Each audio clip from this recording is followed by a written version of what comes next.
Happy November, Spectrum Women. It is I, Becca Lory Hector, your host of Asking Spectrum Women, and I am here with our November installment of Asking Spectrum Women. I am so glad to have you guys joining me. I had so much amazing feedback from the October installment of Spectrum Women. I could not wait to get to November. I am so excited to answer your questions.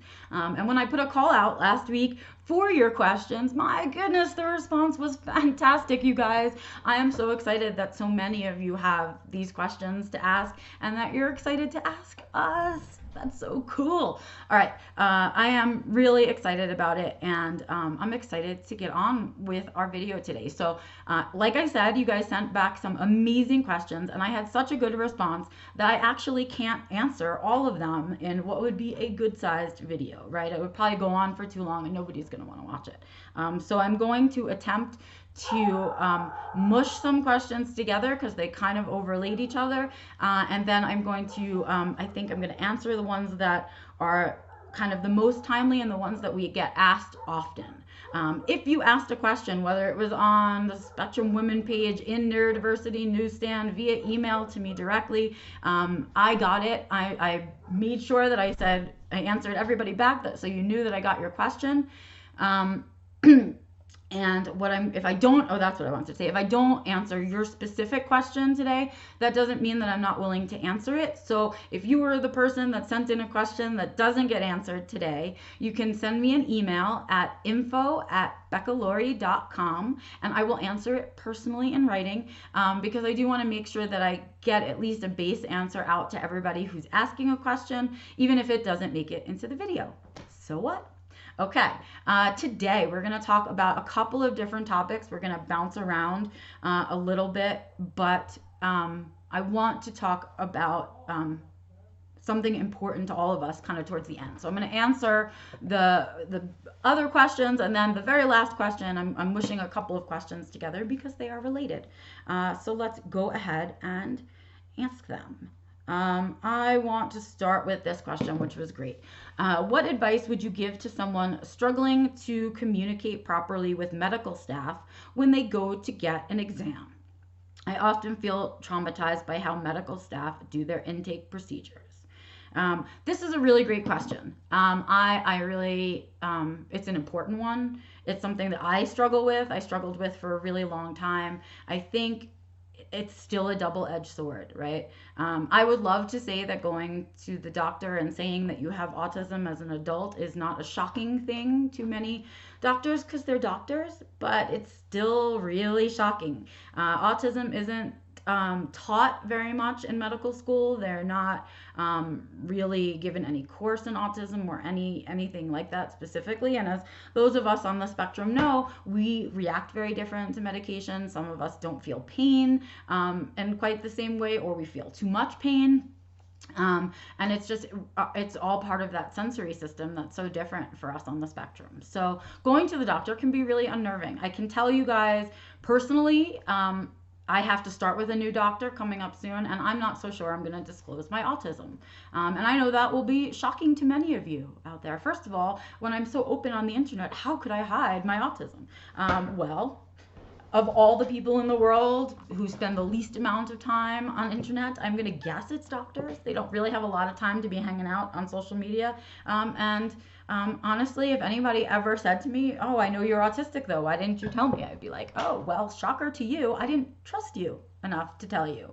And that's how I feel about doctors these days. I feel like they're not informed enough to say anything that I really want to hear when I'm there to take care of my physical body.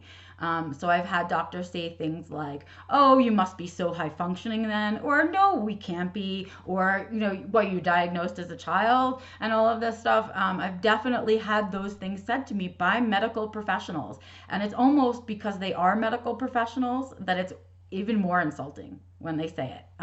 And so rather than putting myself in that position, and then the other thing that happens commonly when you disclose to a doctor is that they start to talk to you like you're a child and you don't understand. And you couldn't possibly know anything. And so that's the other piece that comes with going to the doctor. So what I would say to you, and an answer to your question, is twofold.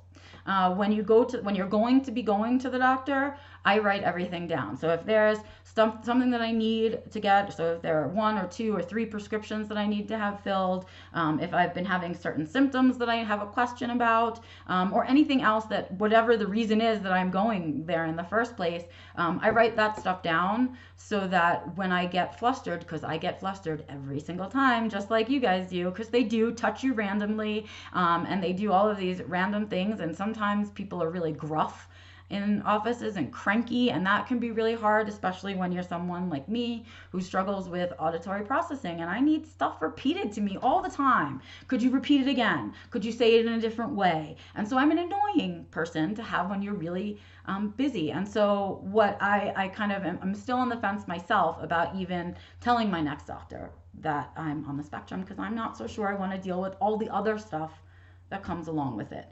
But when you do, because I've done it also, is to be prepared, that you might not get the response that you're looking for, and that might be upsetting and make you angry and cause you to perseverate, but also be aware that you might get a really nice response.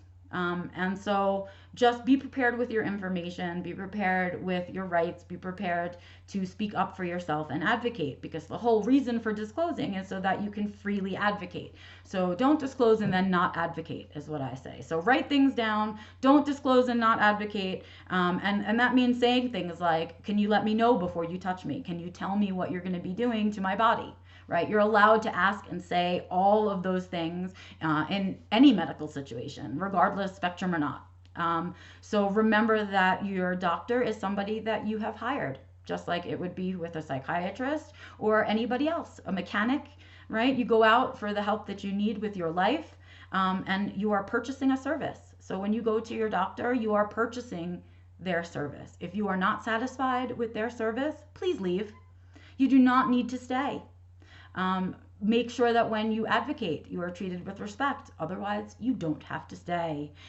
There are more than enough doctors out there for you to go to, that you don't need to put up with being feeling uncomfortable when you're going to be in a vulnerable place like the doctor. So that is my advice to you. Write things down. If you need to, take someone with you. Don't go alone. Yeah, just be armed with your information and prepared to advocate for yourself. So that is my advice on that question. I don't want to talk about any one question for too long because we have so many good questions. All right, so that was the first question. Next question up is, I liked this one because I really struggle with this too, so I'm not sure what my answer is going to help with, but we'll see. I hope I help myself.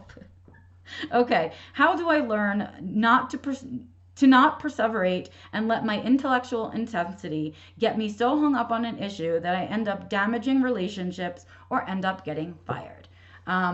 Well, I think this is really an interesting thing because it can happen to us. It happens to the best of us, right? We know a topic inside and out, or we know ourselves inside and out so much that we know we're right in a certain conversation, or we know that there's a better way to do it in a certain situation. I have absolutely had this happen to me in jobs where I can see a problem in the situation and why it's been a problem for that company or organization for a long time, because I think outside of the box, and I tend to think of outside of the box solutions too, and it infuriates me to the point of perseveration when people say things back to me like, but we've always done it this way. Well, if you've always done it that way, then why are you asking me to fix it, right? If you don't want to fix it. It's like complaining without seeking a solution. I hate that too, right?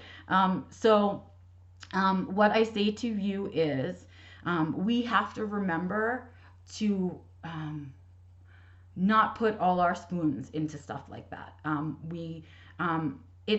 As we get ourselves worked up over a topic and the longer we perseverate, I want you to think about it as, think about it through your spoons, okay? Because I think that's the easiest way to stop doing it. I know I feel really pissed off and sad when I lose a spoon's worth of energy to something that I could have avoided, that I didn't have to, that was unnecessary, because that's a spoon that I could have used to record something for you guys, or a spoon I could have used to write, or a spoon I could have used to take a nap even for myself, whatever it was that I needed to do. But I gave that spoon away to somebody, is how I look at it, right?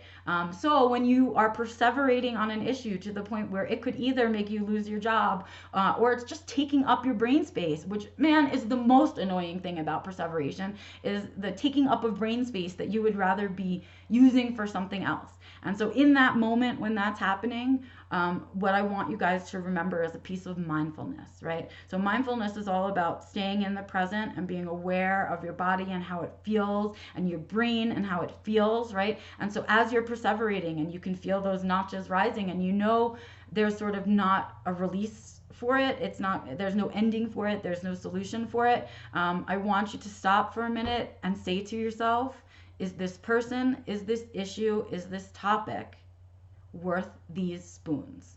Or would I rather use them for something else? Like, literally stop yourself in that moment and say, wait, can I afford to use these spoons for this perseveration? Or will I be mad about it and feel like it was a giant waste of spoons? And if you feel like it's going to be a giant waste of spoons, literally stop. Because when I can logically see that it's a waste of my time, I can logically stop. And that's part of that mindfulness control. And it's not easy. I'm not saying you're going to get it right first off the bat. And I still get it wrong. I still perseverate when I probably shouldn't on certain issues.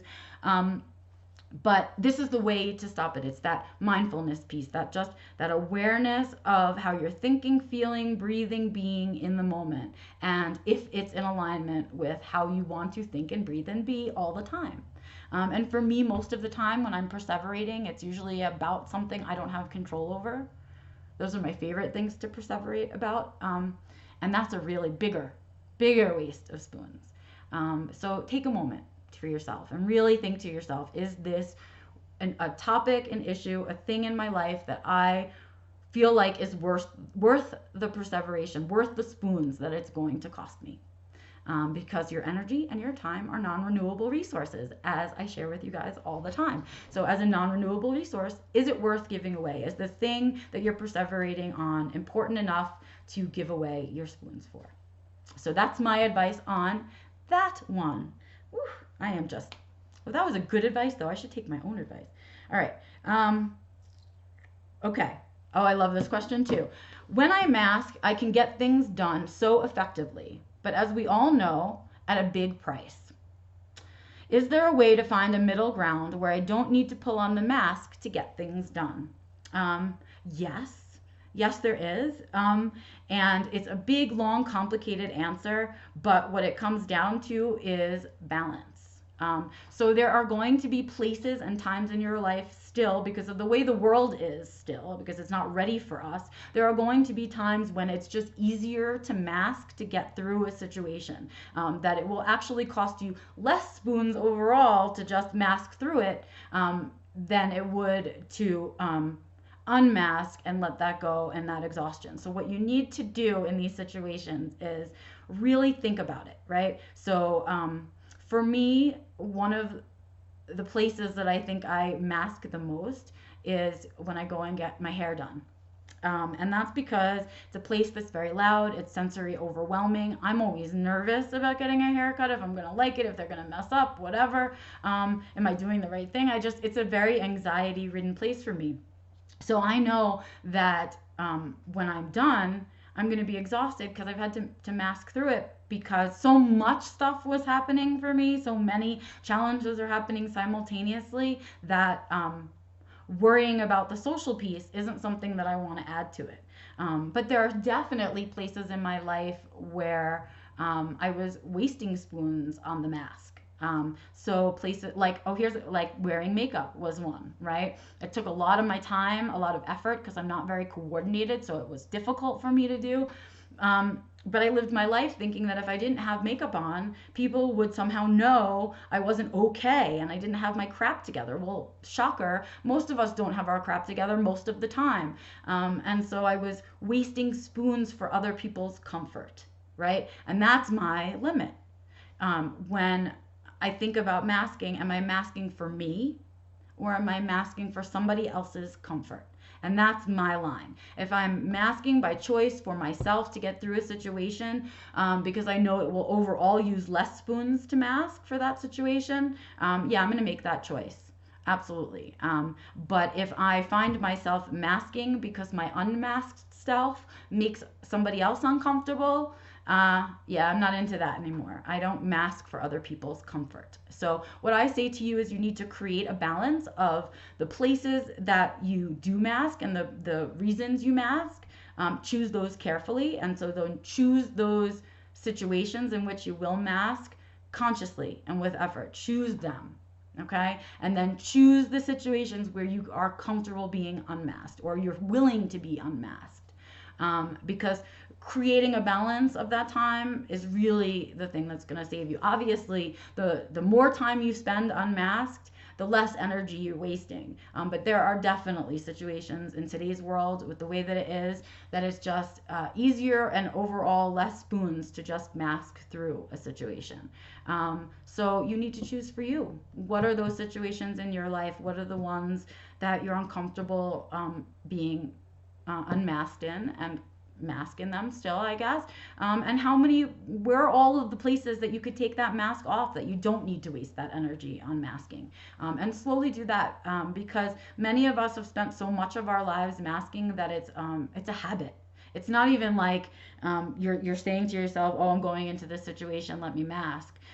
It's a habit to just mask for other people's comfort, to mask, to mask, to mask. It just becomes a habit. And when we have a habit we don't like, we have to consciously make an effort to break it. And so that's what you're going to be doing here with masking, is making an effort to break the habit of masking everywhere and choosing the places that you need to mask. And that will definitely help with the overall exhaustion. Absolutely.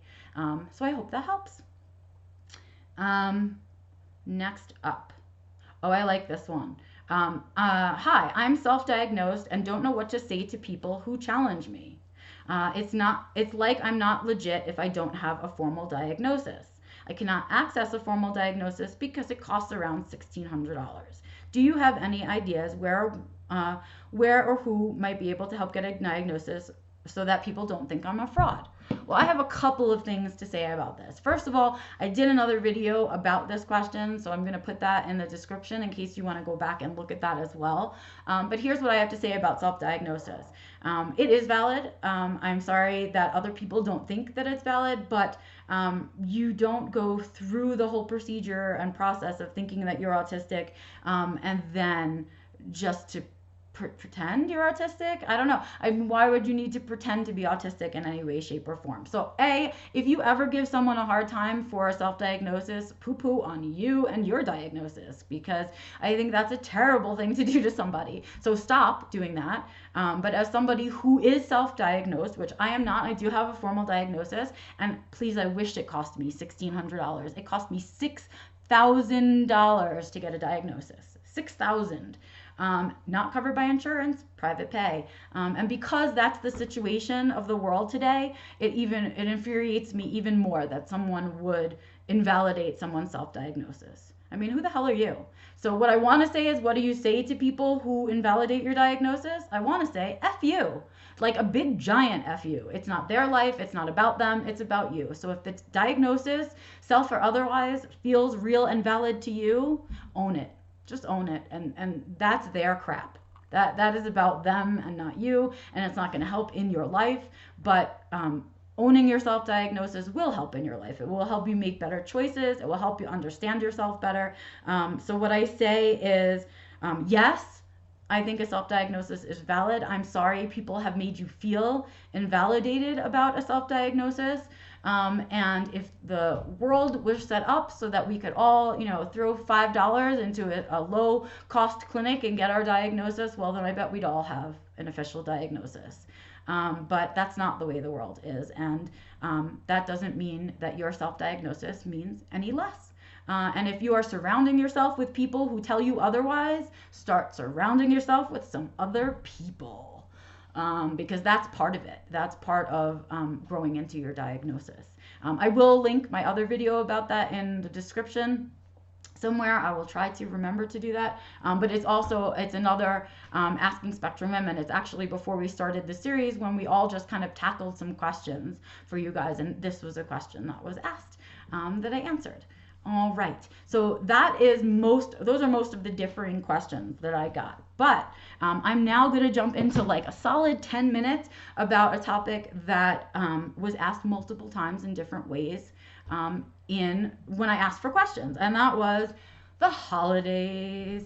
Talk to us about the holidays. Tell me how to get through the holidays. Tell me how to handle the people in my life through the holidays, and all of that stuff. So here's my take on the holidays. I lived a life where a good chunk of it I had to go to the holidays, whatever they were, and it never really worked for me. They're an uncomfortable place for me.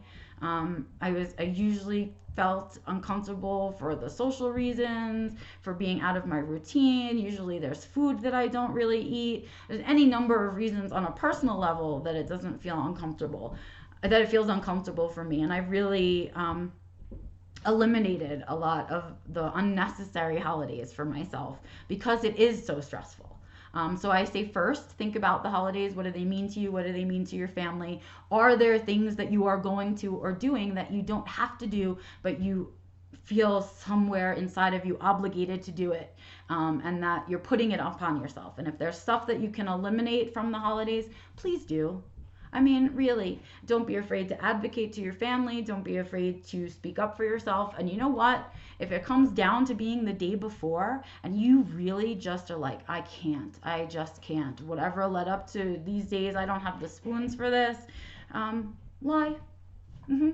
That's what I say. Call, tell them you're sick, because they won't understand what it means to be spoonless. They won't understand what it means to be overwhelmed, sensory overloaded. If they don't live with autism, they won't get it. And then you're going to waste the spoons trying to explain it and wanting to be validated in your experience. So don't even bother. You're already not wanting to go. So, somebody's belly doesn't feel good. Oh no, I have a cold coming on. I don't want to get everybody sick. Whatever you need to do to protect yourself, because they won't be there after when you're suffering through a meltdown or a shutdown or just plain old exhaustion that you can't feed yourself or shower or do the things that you need to do to take care of yourself because you went on this crazy adventure for what? Their comfort. Here it is again. Are we doing things for our comfort or other people's comfort? That comes up a lot in all of our questions that we ask after diagnosis. Also, holidays, what else can you do? You can do things like bring your own food or make something for everybody that is something you like, so you know for sure there'll be something that you like at the holidays. Another part of this question was about family and dealing with family, especially if they are unsupportive of someone who is newly diagnosed.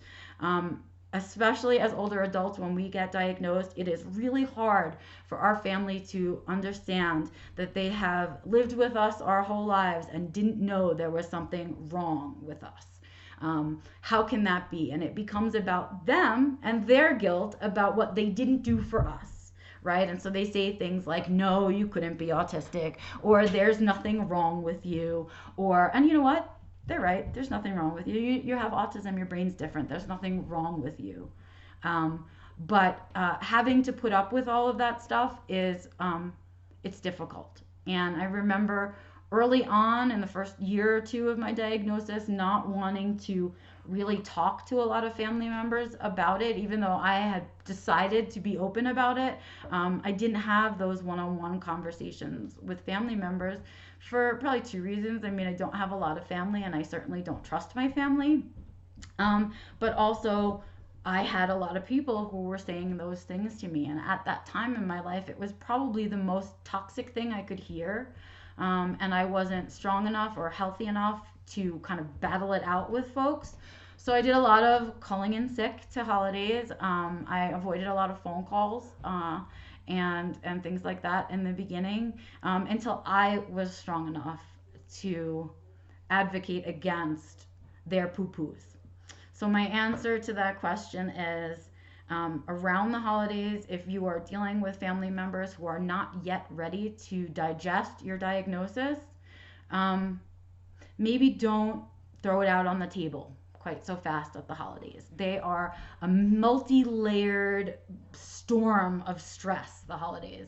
I don't know why we all do it to ourselves. We're supposed to be spending time with family and enjoying all of this coziness, and none of it ever happens. So everyone's always rushing to eat, rushing to clean up, rushing to do all of these things, and everybody's asking all of these really surface questions. I don't think the holidays are a time or place to get into a conversation about something that is that important to you on a personal level. I just would kind of gloss over it, you know, and if you have to make small excuses for yourself to make sure you're taking care of yourself, like excusing yourself to go for a walk or going to use the bathroom so you can get a break to get through it. Do what you have to do. But I would kind of avoid those really harder conversations and kind of the delicate conversations, because those are the ones that, when they don't go well, they hurt us the most. And so because the holidays are already loaded, I wouldn't load them more, and especially not with something that's that important. So I say do the bare basics, do what you have to do, but don't go further than that. You know, be really aware of your time, be aware of your spoons, be aware of how you're spending them. Bring your tools with you, your sunglasses, your earplugs, bring food with you that you like, bring comfort items, even if that means you have to go hide in the bathroom and use it for this year. Do what you need to do to manage your needs and your challenges, because when you are able to do that better and you become a stronger, healthier human being, when those big conversations happen, you'll be more prepared for them. You'll be better able to handle them. You'll be more secure in yourself and in your own diagnosis, that what they say won't have as much strength, it won't have as much weight to it. So I think that's my holiday advice. And I also think stop making it such a big deal. That's the other part of it. Stop anticipating it so much and making it such a big deal. It's just another day, you know, it's just another day. We layer all that stuff onto it, and choose to participate in that. And if it doesn't work for you, stop choosing to participate in it. We all don't have to do the holidays the same. In fact, we all shouldn't. It should mean something different to all of us. So I think that's it for me for November's Asking Spectrum Women. I hope you guys found today useful. Please let me know in the comments. Give me some thumbs up if you like it, some thumbs down if you don't like it. Talk to me in the comments. Tell me what you liked or didn't. Let me know if I could have answered things more, done better, but also let me know if I did enough. I kind of like to know that too. All right, you guys, have an amazing November with your first set of holidays coming through. And I will be speaking to you in the beginning of December for the December edition of Asking Spectrum Women. I'm Becca Lory Hector, and I will see you in December.